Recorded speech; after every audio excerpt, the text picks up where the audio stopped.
All right, so we're going to do our last lesson on momentum, chapter 5, and it is momentum in 2 dimensions, right? This way, that sheet right there. And by the way, this is comic is really true, because I would so do that. All right, so there's nothing really new to teach you in momentum about 2 dimension. I've already taught you the basics, right? When we did projectile motion, I told you that whatever happens in X, right, doesn't affect what happens in Y. And I've taught you that momentum is conserved. So let's just take those two ideas together and say that momentum is conserved separately in X and separately in Y. So you can have momentum conservation in X components and momentum conservation in Y components.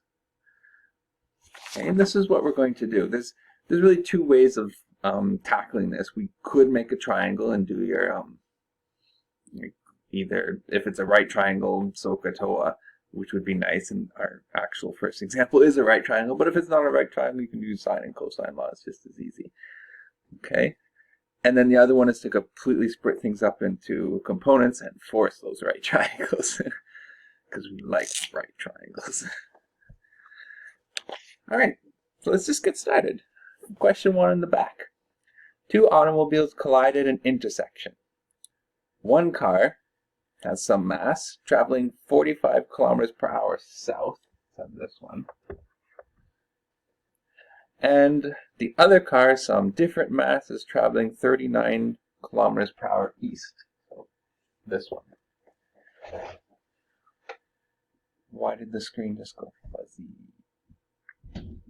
There we go, back in focus. I think I just can't move too close to the camera.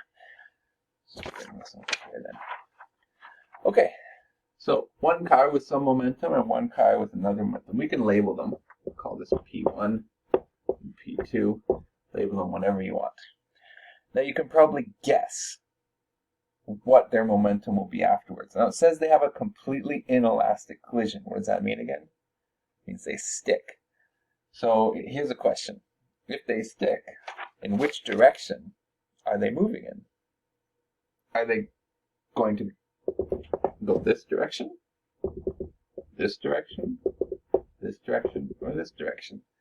You probably think this is a ridiculous question, and you're all yelling at it. Mr. Franchino, it's this one. Why would it go in any of these directions? You know that intuitively, because in a sense you intuitively already know conservation of momentum. It'd be very weird if these things just came and went and what? Right? So, yeah. There we go. Right? And conservation of momentum helps in lots of situations. Right? Conservation of momentum originally helped to identify the neutrino. Not identify, but predict its existence, which then physicists spent a long time looking for and eventually found it, right? And we'll go over all that in particle physics, which we already did. All right. So let's call this P prime. I don't have to label it 1 or 2 because we know completely inelastic collisions mean they stick together. So it's P1 and 2. But I'm just not going to write subscripts at all. We'll just call it P prime. Now what we're going to do in this case is you can notice we have 3 vectors, and if we write conservation momentum without splitting anything into components, we have P1 plus P2 equals P prime. And now be very careful not to simply sub M1V1 plus M2V2 and say, right? Because the V's are in different directions. The momentums are in different directions. But if you look at it in this case, we could redraw this to look like this. I think I labeled that P2. This is P1, so I'm just translating P1. And that's P prime. And that's a nice right angle triangle. So I mean, technically we are doing components because it just works out so nicely, right? P2 is all in Y and P1 is all in X. And now we're just adding all of our Y's and all of our X's together. Okay, so now we need to solve for p. But it doesn't ask for p. It asks for the final velocity. And I've seen a lot of students make this mistake. I've seen a lot of students go, okay, v2, v1, and we want to solve for v prime. No. Okay, very, very important. When you're adding vectors, you have to add the momentum vectors. We're not doing conservation of velocity. We're doing conservation of momentum. So it's a little bit tedious, but you have to do it all with momentum vectors first. And then once you find p prime, you can then set p prime equal to the total mass times its velocity and solve for v prime then. But first, I think that was p2. We're going to solve the momentum vectors. All right, so P1 is M1 V1, and P2 is M2 V2. Right? Or we can just simply say the magnitude. We know the direction, it's in this direction. Let's say the magnitude is M2 V2. Okay? And we know this one is the sum of those masses, M1 plus M2 times V prime. Well, the magnitude anyways. All right, so now we have a triangle. We can just start off with Pythagorean theorem, right, where M1 plus M2 V multiplied by V prime all squared equals, what is this, M1 V1 all squared plus M2 V2 all squared. You don't need to put in pluses or minuses here. We're just solving this triangle for its magnitudes. Okay, so we don't really care about the directions. We're solving a magnitude. Pythagorean theorem is a magnitude equation. It doesn't care about the direction. Okay, and then we can divide both sides. I can just take that square and multiply it through. So we get v prime squared equals all of that divided by the sum of the masses squared.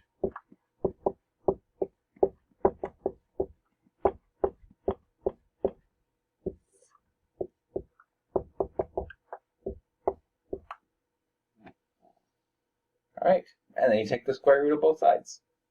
Not so bad. Okay, now the good thing is, I'm not going to do that because I've run out of room, but I have done it on the sheet, which I've given you earlier. So once you plug in all of that information, you should get 30 kilometers per hour.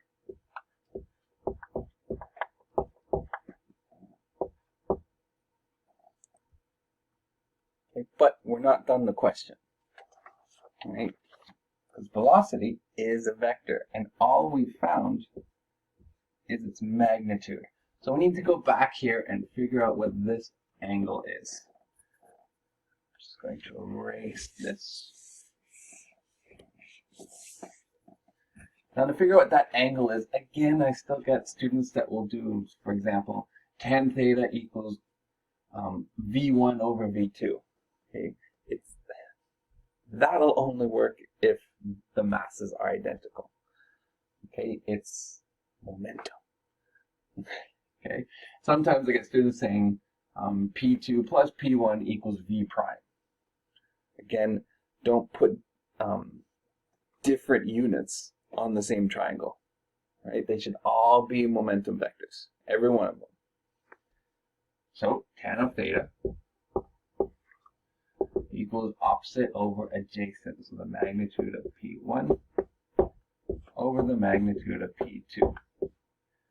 And you have to sub those in again. That's just M1 V1 over M2 V2. And it's just magnitude equations. Again, you're not worried about the direction. And when you do that, you'll get theta equaling, what do we got for theta?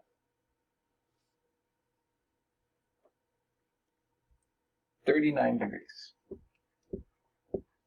So our velocity vector is then south 39 degrees east.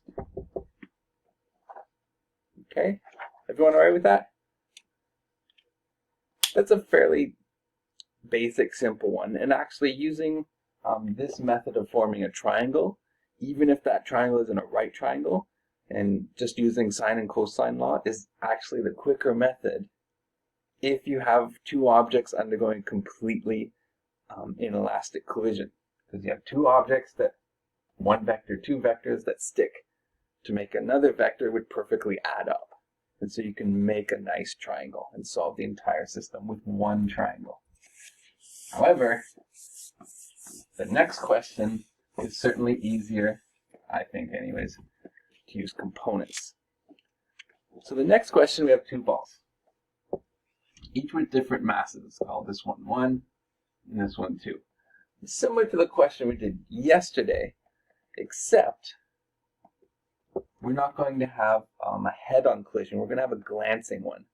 So this is going to hit that one, and then it's going to look something like this, where one goes off and the other goes off.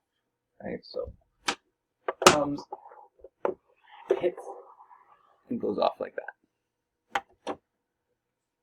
So originally number 2 is at rest, and this is, let's call this our vector P1, which is M1, V1. Now it says these two balls of equal mass, oh, well that's good, equal mass, undergo a collision. One ball is initially stationary. After the collision, the velocity of the balls make angles 31.1 degrees and 48.9 degrees relative to the original direction. So let's just call this theta, and this phi, which they give us, theta and phi, respectively. Draw a diagram, initial and final situations. Okay, but this isn't all we want in our diagram, because we are going to expand on this. So this is our initial, let's call this our initial situation, or our before, and our final, or after situation. So before, we're okay. We should have a coordinate system though. Let's make this positive x and this positive y. We'll just pick our basic coordinate system. And so over here, it's like when we did forces diagrams. Any vector that is not aligned with our coordinate system, we should split up into components. So let's do that. I've kind of already partially done it. And then let's write it out. So this is M2 V2 prime. So this would be M2 V2 prime cos phi. And this would be M2 V2 prime sine of phi. And we can do the same thing over here. M1 V1 prime, M1 V1 prime cos theta, and M1 V1 prime sine theta. And notice our two x components are in our positive direction, where our two y components, one is positive, one is negative. I'm not wrong if I don't put a negative here, because the arrow is showing the direction, but I'm just going to write a negative just to remind myself later in the equations I'm pulling out its direction, and its directional property I'm going to state it as being negative according to my coordinate system. Alright, so now we actually need to look at these equations. Can't see. So to set up our equations, just like I said, x and y components are mutually exclusive. And so, completely separately, momentum is conserved. So we can have the total momentum in x equal the total momentum in x after the collision. So let's write what that looks like. So before the collision, we have M1 V1. Okay, M1 V1, because that's all in x. And after the collision, we have these two vectors here. Okay, so before the collision and after the collision. And they're both positive. So we have M1 V1 prime cos theta plus m2 v2 prime cos phi. Okay, so that's one equation. Then we can do the same thing for our y coordinates. Okay, all our momentum in y before the collision equals all our momentum in y after the collision. Now before the collision, we don't have any momentum in y. Nothing's moving in our vertical direction. So that's 0. And then afterwards, we have this and this. But remembering that this is negative according to our coordinate system. So we're going to write it as m1v1 prime sine theta minus m2v2 prime times the sine of phi. And those are our equations. So now, erase all these diagrams, and let's work with these equations. So what we're looking for again is those final velocities, v1 prime and v2 prime. Okay. v1 prime and v2 prime. And we have two equations. This one, equation 1, and this one, equation 2. So we need to solve the system. Two equations, two unknowns. So we can, well, if you like, rearrange, solve for one, substitute for the other. Gets a little messy, but that's how it's going to work. So let's take equation 2. Equation 2 looks kind of easy to rearrange because there's a 0 in it. So from equation 2, I can write m1v1 prime sine theta equals m2v2 prime sine of phi. From that, let's just write, oh, and the good thing in this question, it says the masses are equal. All right. So I can write v1 prime equals v2 prime times the sine of phi over the sine of theta. And I can plug that back into number 1. And I forgot that the masses were equal. So since there's a mass in every term, it makes things a little easier for us here as well. So number 1, we have v1, because I've canceled out the mass, equals v1 prime, which I'm going to substitute this in for v1 prime. So v2 prime times the sine of phi over the sine of theta, all times cos theta. And then plus v2 prime cos phi. Okay, now we need to factor out for v2 prime because that's what we're solving for. So v1 equals v2 prime all times by, now this is cos theta over sine theta. I'm just going to write sine phi times the cotan of theta. You don't have to use trig identities. I just used it to get rid of the fraction because I'm running out of room. Okay, not yet. And then plus cos of phi. All right, and then divide both sides by that long trig function. So we get v2 prime equals v1 all over the sine of phi times the cotan of theta plus the cos of phi. And then you plug in your values, which we know. And I've done that on the sheet for you. You get v2 prime to be 1.18 meters per second.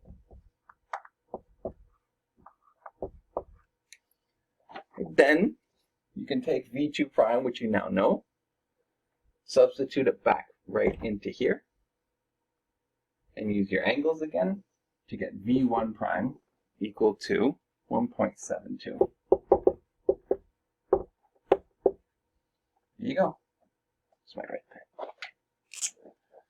Here's v1 and v2 prime after the collision. The directions, you don't need to state because they state the directions in the problem. So really, all you're finding is the speeds, which it says, what are the speeds of the ball after the collision. So I know that was a little bit tedious, but fun at least. And that's it for momentum. I hope you enjoyed it.